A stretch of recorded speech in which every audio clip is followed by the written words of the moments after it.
This segment is about the other equipment you'll need when conducting mobile surveillance. Your camera is very important, obviously the most important piece of equipment, but there's other pieces of equipment you're going to need when conducting mobile surveillance when you're doing your PI work. The second most important tool besides your camera is a notepad. You'll be writing a lot of reports. It's a necessary part of the field, and you'll be writing down a lot of details from what a subject was wearing, the time it happened, to the people that person was interacting with, and basically all the details that are necessary to do a good job. Next is food.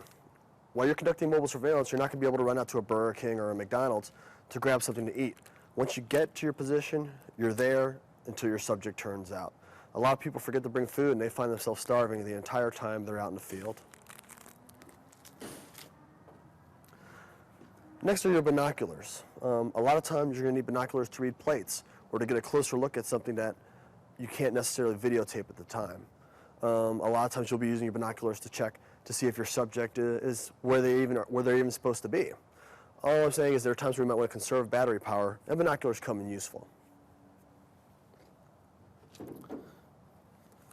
This gadget right here is an adapter that plugs in through your cigarette lighter to provide you electrical power. This thing has saved me a lot of times when my batteries have failed.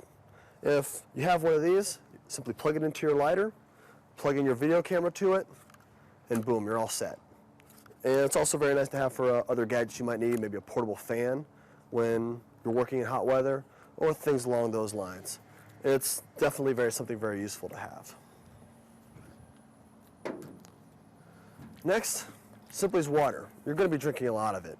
I mean, you're in your vehicle for 8 hours. You tend to get dehydrated, especially if it's hot and you're sitting inside of a hot car and the engine's off. Water's a must. And also, it's the bottle, because you're not going to be able to use the bathroom in the middle of a surveillance without giving yourself away. So, technically it has two uses. And there have been plenty of times where I've gone out with a bottle full of water and came back with a bottle full of something else.